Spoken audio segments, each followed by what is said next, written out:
और फिर क्या है,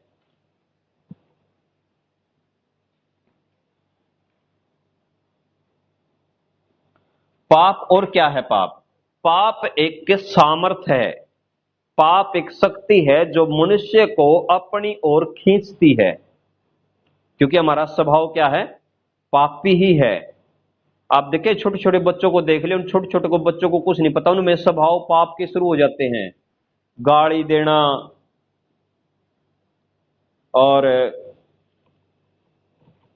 पता नहीं क्या क्या स्वभाव बचपन से ही आने शुरू हो जाते हैं। ये बचपन से ही स्वभाव है। और एक ने कहा कि एक बच्चा पैदा होया, उसको कहा कि भाई ये कैसे पैदा हुआ, क्या इसने पाप किया था बचपन में? नहीं, बल्कि बचपन से हमें, बचपन से ही पाप स्वभाव में विरासत में मिलता है। और क्या था कि पाप क्या एक सामर्थ है जो मनुष्य को अपनी ओर आकर्षित करती है, अपनी ओर खींचती है, और उसी में फंस कर व्यक्ति परीक्षा में पड़ता है। याकूब में जब हम देखते हैं, याकूब 14 की 15 में, 1 की 14-15 में, कि परंतु प्रत्येक व्यक्ति अपनी ही अभिलाषा से खींचकर फंसकर परीक्षा में पड़ता है। फिर अभिलाषा गर्भवती होकर पाप को जन्मती है, और पाप जब बढ़ जाता तो मृत्यु को उत्पन्न करता है। तो जिस तरह से हम अपनी अभिलाषा में फंसते हैं, हमारे, मेरी अभिलाषा एक आंखों की अभिलाषा होगी। आंखों की अभिलाषा क्या होती है? बुरा देखना। उनका एक अभिलाषा ही है, उनका दिल करेगा, अभिलाषा करेगी बुरा देखना, बुराई बुराई को देखकर पसंद होना।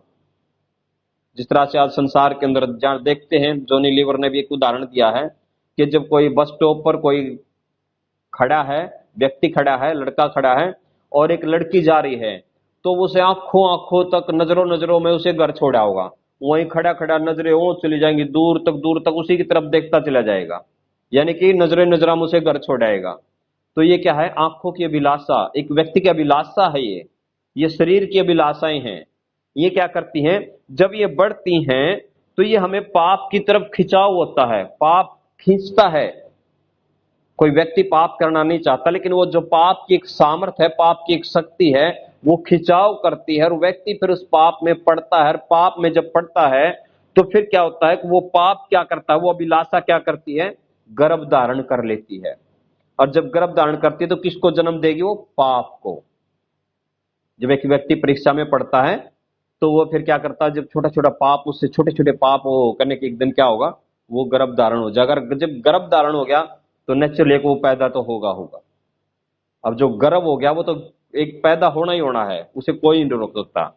इसी तरह से जब पाप का स्वभाव आ गया, बुरी चीजें हमारे अंदर आ गई, तो वो एक दिन वो प्रकट होंगी होंगी, और वो पाप के रूप में प्रकट होंगी। और पाप फिर किसे करेगा? पाप की मजदूरी फिर आगे क्या है? मृत्यु है। और पाप जब बढ़ जाता है, यानी कि अभिलाषा गर्भवती होकर पाप को जन्मती है, और जब पाप जब बढ़ जाता है, पहले से पैदा कर दिया, और जब पाप बढ़ेगा तो फिर क्या करेगा? वो मृत्यु को उत्पन्न करेगा। तो आज मनुष्य की जो सबसे बड़ी प्रॉब्लम क्या है? वो है पाप।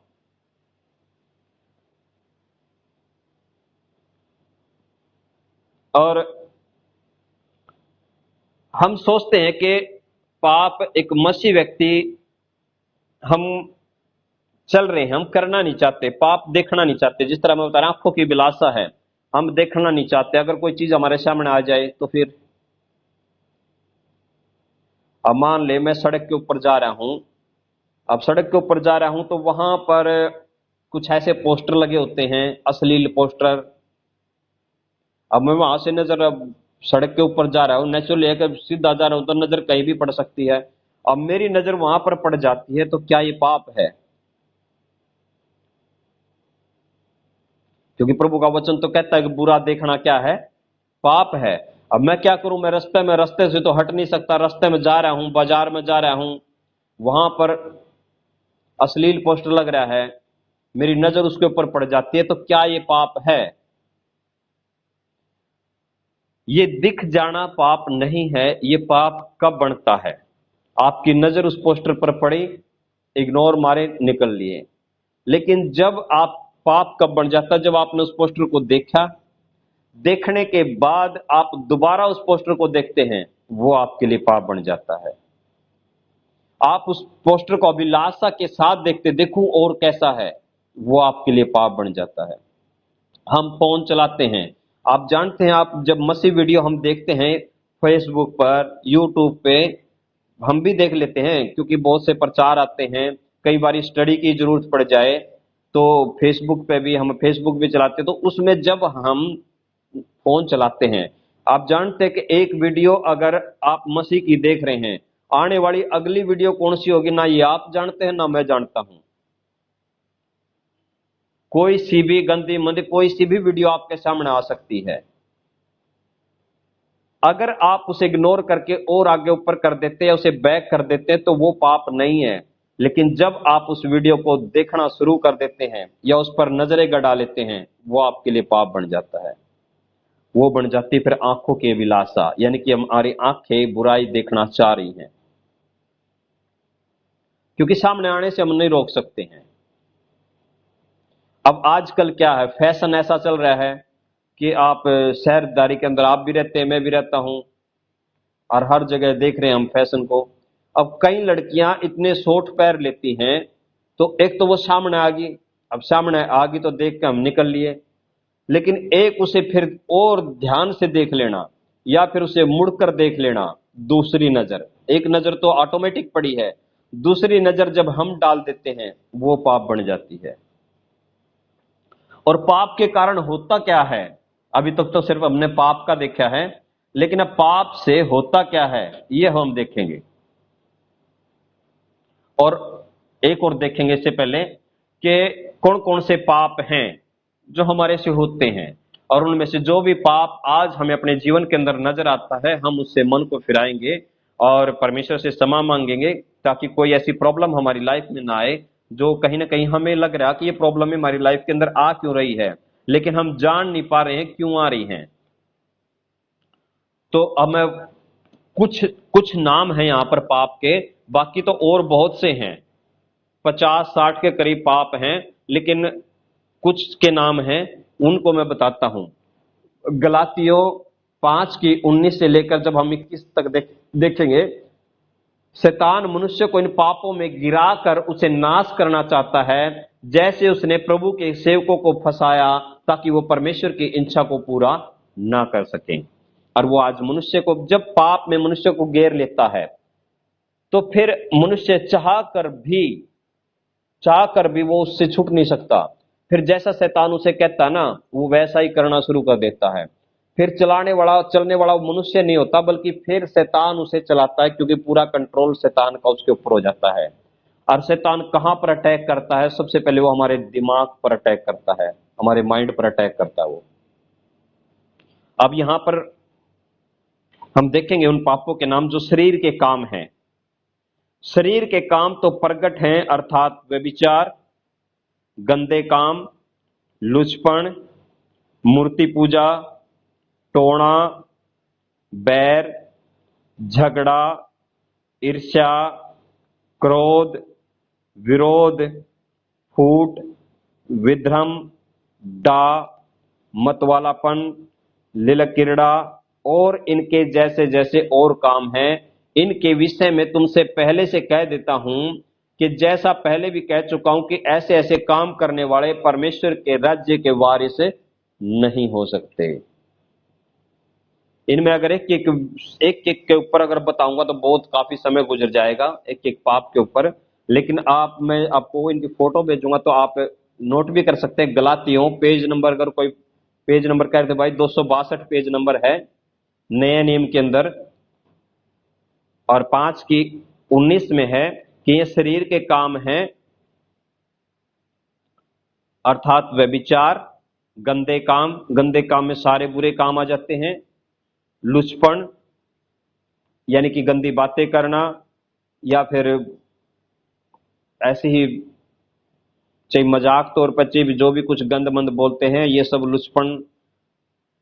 मूर्ति पूजा, टोना, बैर, किसी से बैर रखते हैं, झगड़ा करते हैं, ईर्ष्या रखते हैं, जलस रखते हैं, क्रोध रखते हैं, या किसी का विरोध करते हैं, फूट, लड़ाई झगड़ा करवाना, या विद्रम, या फिर डा, या फिर मतवालापन है, यानी कि किसी भी चीज में हम मतवाले हैं, नशा वगैरह कुछ भी, लीला क्रीड़ा और इनके जैसे ऐसे ऐसे काम हैं, ये सब शरीर के काम हैं।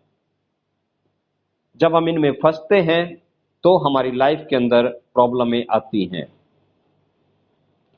अब बीमारियां पाप की वजह से आती हैं, समस्याएं बहुत सी पाप की वजह से आती हैं, जो हमें पता भी नहीं लगता कि ये हमारी लाइफ के अंदर क्यों आ रही हैं। अब तक हमने पाप की थोड़ी हिस्ट्री देखी है। अब मैं बताऊंगा पाप से होता क्या क्या है, जिनको आप सोचेंगे कि ये भी पाप से हो सकता है। नंबर एक, तो परमेश्वर ने आपको चुना है, आपको ठहराया है। परमेश्वर आपसे अपनी महिमा लेना चाहता है, इस बात को शैतान जानता, तो शैतान आपको क्या करेगा, पाप में गिराने की कोशिश करेगा, ताकि आप परमेश्वर की सेवा ना कर सको, आप परमेश्वर के काम को ना कर सको। और वो आपके अभिषेक को, जो परमेश्वर ने आपको अभिषेक दिया है, जो परमेश्वर ने आपको सामर्थ दी है, उस सामर्थ्य, उस अभिषेक को खराब करना चाहता है, उस सामर्थ को खराब करना चाहता है शैतान, पापों में गिराकर। और उसने कैसे किया, अब मैं उन पापों के जिक्र आपको बताऊंगा। न्यायों न्यायों न्यायों की किताब है पुराना नियम के अंदर, यहां पर 16 की 4 से 27 है, आप लिख लें, पेज नंबर 314 और 315। यहां पर एक कहानी है, सैमसंग होता है परमेश्वर का दास। परमेश्वर क्या करता है, उसकी जन्म से ही परमेश्वर भविष्यवाणी करता है। उसकी मां को कहता है कि इसके सर पर कभी तो कैंची ना मरवाना, कभी बाल ना कटवाना, क्योंकि इसके अंदर सामर्थ है मेरी, और इसको मैंने चुना है ताकि जो परमेश्वर के लोग बंधुआई में हैं, गुलामी में हैं, उनको ये आजाद करेगा। एक बड़े दर्शन के साथ, एक बड़े विजन के साथ परमेश्वर इसको खड़ा करता है। परमेश्वर चाहता था कि मैं इससे अपनी योजना को पूरा करूंगा। जिस तरह से मान ले कि परमेश्वर ने आपको खड़ा किया है कि ये मेरा बेटा वहां पर दिल्ली में जिस मोहल्ले में रहता है, वहां पर बहुत से मोहल्लों में लोगों को बचाएगा। एक विजन है परमेश्वर का, एक परमेश्वर का आशा है, आप विश्वास है परमेश्वर का आपके ऊपर, क्योंकि उसका वचन क्या कहता है, मैंने विश्वास योग्य समझकर अपनी सेवा तुम्हें सौंप दी है। और स्टार्टिंग में भी हमने देखा था कि परमेश्वर ने आपको खास मकसद के लिए चुना है। तो इस खास मकसद को शैतान क्या करेगा, इससे हटाने की कोशिश करेगा। और कैसे, कि सैमसन के जीवन में भी परमेश्वर ने क्या किया था, योजना रखी थी कि तूने क्या करना है, तूने बहुत से लोगों को छुटाना है, और उसका अभिषेक किया था परमेश्वर ने। लेकिन वो क्या होता है, और इतनी सामर्थ उसके अंदर आती थी कि जब वो लड़ता था तो हजारों लोगों को कल्ला मार देता था, इतनी सामर्थ परमेश्वर के ऊपर, उसके ऊपर उतरती थी।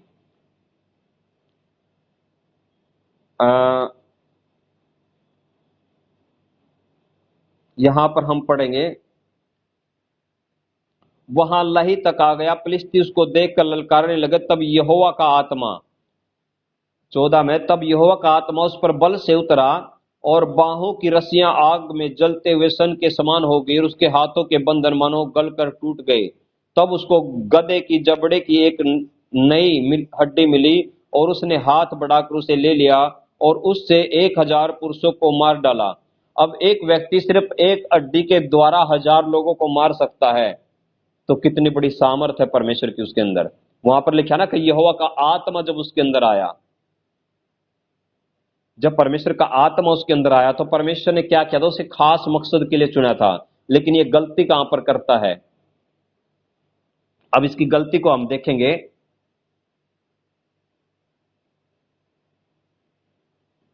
यह है 16 की 4 में, इसके बाद वह सोरेक नामक घाटी में रहने वाली दलीला नामक एक स्त्री से प्रीति करने लगा। और तब फिलिस्तियों के सरदारों ने उस स्त्री के पास जाके कहा, तू उसको फुसलाकर पूछ कि उसके महाबल का, उसकी ताकत का भेद क्या है, और कौन सा उपाय करके हम उस पर ऐसे प्रबल हों कि उसे बांध कर दबा रखें, तब हम उसे 1100 टुकड़े चांदी देंगे। तब दलीला ने सिमसोन से कहा, मुझे बता कि तेरे बड़े बल का भेद क्या है, और किस रीति से कोई तुझे बांध कर दबा रख सकता है। अब यहां पर क्या था, कि स्त्री थी दलीला, और वो क्या करता है, शैतान उसे उस दलीला के चक्कर में फंसा देता है और वो उस दलीला के चक्कर में फंस जाता है। और जो उस दुश्मन थे उसके, वो दुश्मन उस दलीला से कहते हैं कि तुझे हम पैसे देंगे खूब सारे, और तू क्या कर, इसका भेद, क्योंकि ये तेरे पास आता तो इससे भेद ले ले कि इसका राज क्या, इसकी सामर्थ का राज क्या है। और उसने फिर क्या किया, वो लेडीज के चक्कर में आके और उसे सारा भेद बता दिया। और जब उसने सारा भेद बता दिया तो स्त्री के पास लौटाया था, उन्होंने क्या किया, उसके सिर के बाल काट दिए और उसकी सारी शक्ति वहीं पर खत्म होगी। और जब सारी शक्ति उसकी खत्म हो जाती है तो वही लोग क्या करते हैं, उसे जोड़ कर, उसे बांध कर, उसकी आंखों में सरिये छोड़ करके उसे अंधा कर देते हैं। और सामर्थ तो खत्म होगी। अब वो दिखाता है सामर्थ, सामर्थ कहां थी, सामर्थ तो चली गई अब, क्योंकि क्या किया उसने, पाप कर बैठा वो। और पाप की वजह से क्या हुआ, पाप की वजह से उसकी सामर्थ चली गई, और सामर्थ जाने की वजह से वो क्या हुआ, अंधा हो गया। अब यहां पर हम सामर्थ को भी देखेंगे। तब दलीला ने उससे कहा, तेरा मन तो मुझसे नहीं लगा, फिर क्यों कहता है कि मैंने तुझे प्रीति की है? तूने तीनों बार मुझसे छल किया और मुझे नहीं बताया कि तेरे बड़े बल का भेद क्या है। इस प्रकार जब उसने हर दिन बातें करते उसको तंग किया, यहां तक हट किया कि उसकी नाक में दम कर दिया। यानी कि वो लेडीज उससे रोज जिद करती रही, रोज पूछती रही, और उसने क्या किया, इस चक्कर में आके बता दिया। और तब उसने अपना मन सारा भेद खोल कर उसे कहा, मेरे सिर पर छुरा कभी नहीं फिरा, क्योंकि मैं मां के पेट से ही परमेश्वर का क्या हूं, नाजिर हूं। यानी कि परमेश्वर का भविष्य देखता हूं मैं पेट से ही। यदि मैं मुंडा जाऊं तो मेरा बल इतना घट जाएगा कि मैं साधारण मनुष्य के समान हो जाऊंगा। यह देखकर कि उसने अपना मन सारा भेद मुझसे कह दिया, दलीला ने फलिश्तियों के सरदारों के पास कहला भेजा, अब की बार फिर आओ, क्योंकि उसने अपने मन का भेद सब मुझे बता दिया है। तब फलिश्तियों के सरदार हाथ में रुपये लिए उसके पास गए। तब उसने अपने घुटनों पर सुला रखा और एक मनुष्य बुलवाकर उसके सिर की सातों लटे मुंडवा डाली, और वह उसको दबाने लगी और निर्बल हो गया। तब उसने कहा, हे सिमसोन, फलिश्ती तेरा घात में, तेरी घात में है। तब वह चौंककर सोचने लगा, मैं पहले के समान बाहर जाकर झटकूंगा।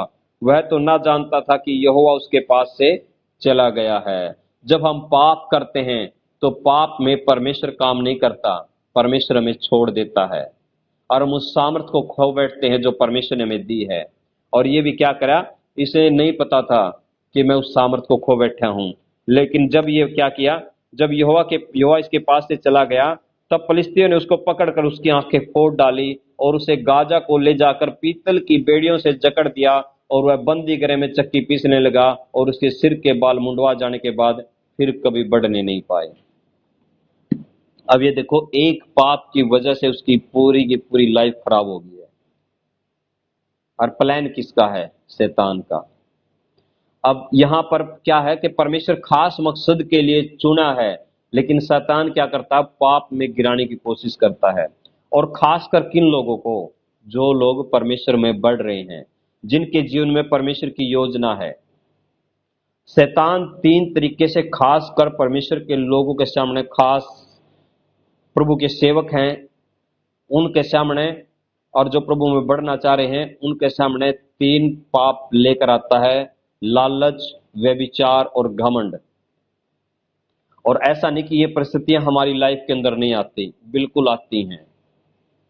शैतान बहुत सी कोशिशें करता है ऐसे ऐसे पापों में गिराने की, क्योंकि आप जानते हैं कि चर्च में नए नए आते हैं, नई नई लेडीज से आती हैं, हर तरह की आती हैं। और जब वो देखती हैं परमेश्वर के अद्भुत कामों को होते हुए हमारे जैसों के द्वारा, तो फिर क्या करती हैं, वो बहुत सी लाइन करती हैं। लेकिन हम जानते हैं कि हमें परमेश्वर ने किस खास मकसद के लिए चुना हुआ है। और हमें ये चीज देखते हैं कि ये लेडीज नहीं है, बल्कि इसके पीछे कौन है, शैतान है जो हमें गिराना चाह रहा है। वो तो बहन अच्छी है, लेकिन इसके पीछे शैतान क्या, उसके माइंड, वो तो नहीं है, उसके माइंड में आकर क्या कर रहा है, उसके माइंड से खेल रहा है, ताकि वो परमेश्वर के लोगों को गिराए और वो फिर नाश हो जाए। यहां पर इसी तरह से इसका काम किया है। और फिर क्या है, दाऊद था, दाऊद परमेश्वर का इतना अभिषिक्त दास, इतनी लड़ाइयां उन्हें परमेश्वर से पूछ कर लड़ी है, लेकिन उसको भी कहां पर फंसाया, पाप के अंदर। कि जब वो गया छत के ऊपर गया, उसने एक स्त्री को नहाते हुए देखा। और पाप कहां कहां से होता है? पहले देखने से, फिर होता विचारने से। कि पहले हम देखा, देखने से हमारे क्या हुए? आंखों की विलासा बढ़ी, वाह कितनी सुंदर है। जिस तरह से उसने देखा ना, फल कितना सुंदर है, इसी तरह से हम भी देखते हैं। चाहे भाई हो चाहे बहन हो, बहन भाइयों को देखेगी, मतलब जेंट्स को देखेगी तो उसके जीवन में भी अभिलाषा, लड़के देखेंगे तो उनकी लाइफ के अंदर भी, वाह कितनी सोहनी है, कितनी सुंदर है। तो जब हम सुंदर देखते हैं तो हमारे मन के अंदर क्या आती है? अभिलाषा आती है। फिर हमारे क्या होते हैं? अब देख लिया, देखने से विचार आने शुरू होंगे, और विचार आने जब शुरू हो जाते हैं तो फिर व्यक्ति क्या करता है? बोलता है कुछ। और जब बोलता है तो फिर क्या हो जाता है? फिर तो काम हो जाता है, क्योंकि बोलेंगे तो आपस में बात करेंगे, और बात करेंगे तो फिर है कर्म हो जाएगा, और कर्म के द्वारा पाप हो जाएगा। देखने से, विचारने से, बोलने से और कर्म करने से, इन चार तरीकों से व्यक्ति पाप के अंदर फंसता है। और यहां पर हम देखते हैं कि बाइबल के अंदर बहुत से उदाहरण हैं। अब एक सोचेंगे, चलो ये तो क्या व्यभिचार ही पाप है क्या? इसे तो सारी दुनिया जानती है कि व्यभिचार पाप है, लेकिन कुछ और पाप मैं आपको बताऊंगा। अब हम देखते हैं यूहन्ना 5:2-8 है। अब एक व्यक्ति है 38 साल से बीमार पड़ा है। एक व्यक्ति है 38 साल हो गया, 38 साल से वो बीमार पड़ा व्यक्ति, और कोई उसके पास नहीं आ रहा है। यूहन्ना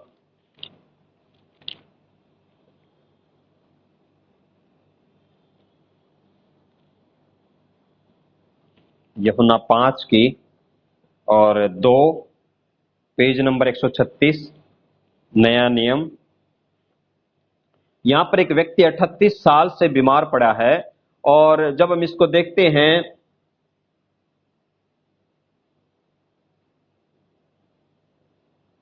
कि 3 से, इनमें बहुत 2 से देखते हैं, यरूशलेम में भेड़ फाटक के पास एक कुंड है जो इब्रानी भाषा में बेतसदा कहलाता है। उसके 5 ओसारे हैं, उनमें बहुत से बीमार, अंधे, लंगड़े, सूखे, अंगवाड़े पानी के हिलाने की आशा में पड़े रहते हैं, क्योंकि नियुक्त समय पर परमेश्वर के स्वर्गदूत कुंड में उतरकर पानी को हिलाया करते थे। पानी हिलते ही जो कोई पहले उतरता वह चंगा हो जाता, चाहे उसकी कोई भी बीमारी क्यों ना हो। वहां एक मनुष्य था जो 38 वर्ष से बीमारी में पड़ा है। यीशु ने उससे पड़ा हुआ देखकर और यह जानकर कि वह बहुत दिनों से इस दिशा में है, उससे पूछा, क्या तू चंगा होना चाहता है? उस बीमार ने उसको उत्तर दिया, हे प्रभु, मेरे पास कोई मनुष्य नहीं कि जब पानी हिला जाए तो मुझे कुंड में उतारे, परंतु मेरे पहुंचते पहुंचते दूसरा मुझसे पहले उतर जाता है। और यहाँ पर एक रीत थी कि जो पहली बार जाएगा, पहला व्यक्ति जाएगा वही चंगा होगा, बाकी उसके बाद जितने मर्जी जाते रहे नहीं जाएंगे। अब एक चीज को देखें, यहां पर एक 38 साल से वो व्यक्ति बीमार पड़ा है। 38 साल मायने रखती है, मायने रखती है 38 साल के, 38 साल से वो वहां पर पड़ा है, लेकिन कोई भी उसके पास आने वाला नहीं है। रीजन क्या है? सिर्फ पाप। यहां पर हम देखेंगे, हम यहां पर पाप का जिक्र तो हुआ नहीं है, लेकिन पाप का जिक्र यहां पर आगे है कि प्रभु यीशु मसीह उसे कहता है कि उठ और अपनी खाट उठा और चल फिर। तब वह मनुष्य तुरंत चंगा हो गया और अपनी खाट उठाकर चलने फिरने लगा। और उसके बाद उसने उन्हें उत्तर दिया, जिसने तुझे चंगा किया उसने मुझसे कहा, अपनी खाट उठा और चल फिर। उन्होंने उससे पूछा, वह कौन मनुष्य है जिसने तुझसे कहा, खाट उठा और चल फिर? परंतु जो चंगा हो गया है वह नहीं जानता था कि वह कौन है। लेकिन फिर एक दिन क्या होता, इन बातों के बाद वह यीशु को मंदिर में मिला, और यीशु ने उससे कहा, देख तू चंगा हो गया है, और फिर से पाप मत करना, ऐसा ना हो कि इससे कोई भारी विपत्ति तुझ पर आ पड़े। अब इससे पता क्या लगा कि वो 38 साल से उसकी बीमारी का कारण क्या था? पाप। अब हम कहते हैं बीमारी तो नेचुरली आ जाती, नेचुरली कोई नहीं आती, पाप की वजह से बीमारी हमारे जीवन के अंदर आती है। अब ये 38 साल से व्यक्ति बीमार पड़ा, इसके नजदीक कोई क्यों नहीं जा रहा है? आप जानते हैं, पापी व्यक्ति के साथ कोई भी संबंध रखना नहीं चाहता। जिसका कैरेक्टर खराब हो चुका हो, जिसे सब लोग जानते हो कि ये तो अरे बेकार घटिया बंदा है, कोई भी उसकी मदद करना पसंद नहीं करेगा, कोई उसके पास जाना नहीं पसंद करेगा, कोई उसके पास बैठना पसंद नहीं करेगा। और यहां पर फिर क्या है, इसका यही हाल था, कोई भी इसकी साथ नहीं दे रहा था, कोई इसकी मदद नहीं कर रहा था। लेकिन यहां पर प्रभु यीशु मसीह ने जाकर इसे चंगा किया, क्योंकि वो तो कहता है कि मैं ऐसे लोगों के लिए आया हूं। और यहां पर हम देखते हैं कि वो 38 साल से सिर्फ पाप की वजह से पड़ा हुआ बीमार है। प्रभु यीशु मसीह ने उसे नॉर्मली सी बात कही, उठर अपने खाट उठा, और बाद में फिर उसे सलाह देता कि दोबारा से पाप नहीं करना, ऐसा ना हो कि इससे भी बड़ी प्रॉब्लम तेरी लाइफ के अंदर आ जाए। किसकी वजह से? पाप की वजह से। फिर एक और देखेंगे, लूका में एक लकवे का रोगी है। लूका 5 की 18-24 पेज नंबर 90। यहां पर 18 से हम देखते हैं, उस समय कई लोग एक मनुष्य को जो लकवे का रोगी था खाट पर लाए और उसे भीतर ले जाने और यीशु के सामने रखने का उपाय ढूंढ रहे थे। पर जब भीड़ के कारण उसे भीतर ना ले जा सके तो उन्होंने छत पर चढ़कर खपरेल हटाकर उसे खाट समेत बीच में यीशु के सामने उतार दिया। उसने उनका विश्वास देकर उससे कहा, हे मनुष्य, तेरे पाप क्षमा हुए।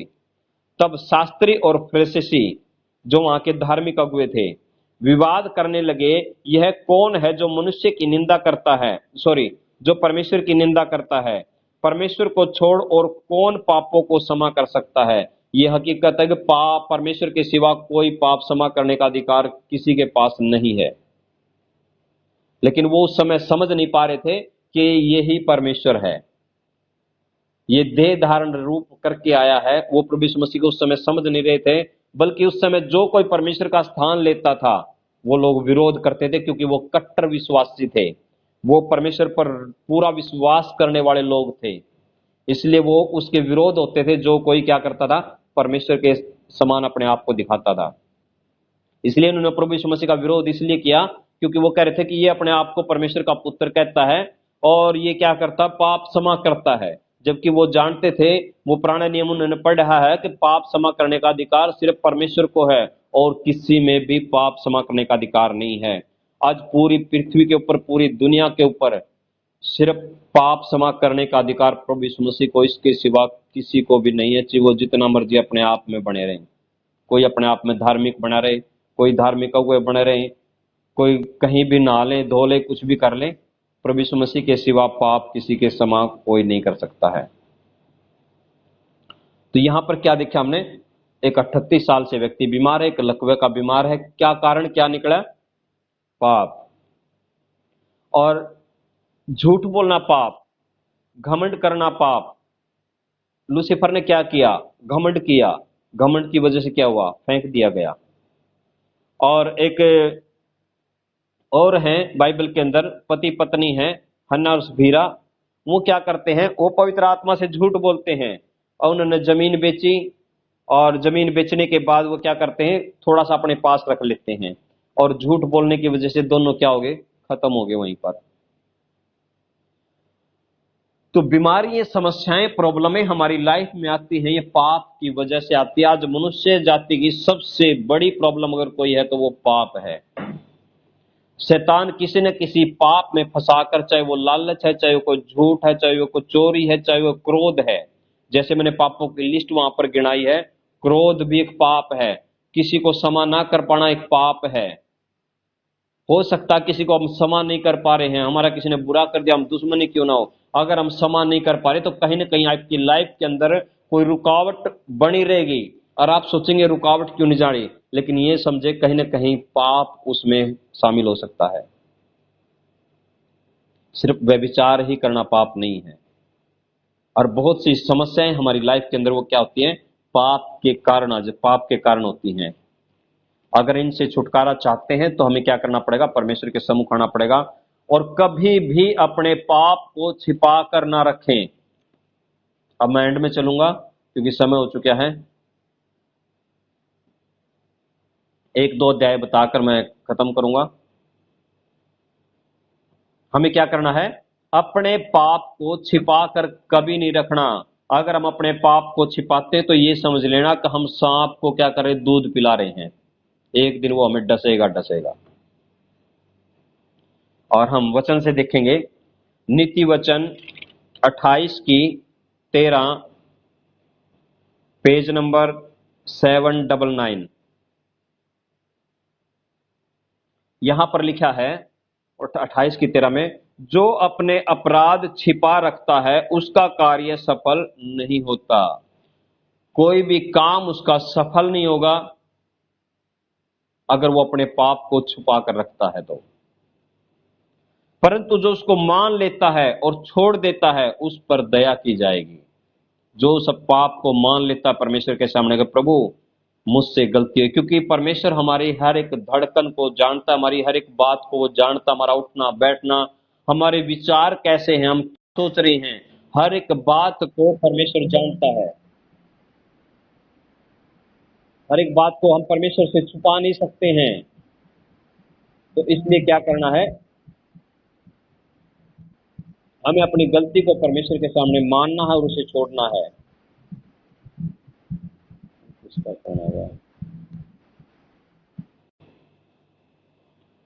हमें अपने क्या है? मानना है। और पाप का परिणाम मैंने बता दिया कि पाप की मजदूरी क्या है? मृत्यु है। अगर हम छुपा कर रखेंगे तो हम बीमारी में, समस्याओं में, दुखों में, हो सकता है कि वो समस्या हम सोचे कि ये किसी और की वजह से है, नहीं, वो पाप के कारण हो सकती है आपकी लाइफ के अंदर। और इसका इलाज क्या है? अब हमने क्या देखा? हमें पाप को छिपाना नहीं है, बल्कि क्या है? इलाज करवाना है उसका। और इलाज कौन करेगा? परमेश्वर अपने वचन के द्वारा। रोमियो जब यूहन्ना 1:29 में जब हम पढ़ते हैं, यहां पर लिखा है, दूसरे दिन उसने यीशु को अपनी ओर आते देखकर कहा, देखो यह परमेश्वर का मेमना है जो जगत का पाप उठा ले जाता है। हमारे पाप को कौन है? परमेश्वर उठा ले जाता है। अपने पाप को, अपनी गलतियों को परमेश्वर के सामने रख दें, उन्हें परमेश्वर की स्लीब के नीचे रख दें, परमेश्वर के चरणों में उन पापों को रख दें कि प्रभु जो भी मुझसे गुनाह गलती आज मैं उन्हें छोड़ता हूं, उन्हें मानता हूं। क्योंकि प्रभु का वचन कहता है कि यदि तुम अपने पापों को मानोगे तो परमेश्वर क्षमा करने में क्या है? विश्वास योग्य है, वो धर्मी है, वो हमें क्षमा करेगा। हमें हर दिन परमेश्वर के सामने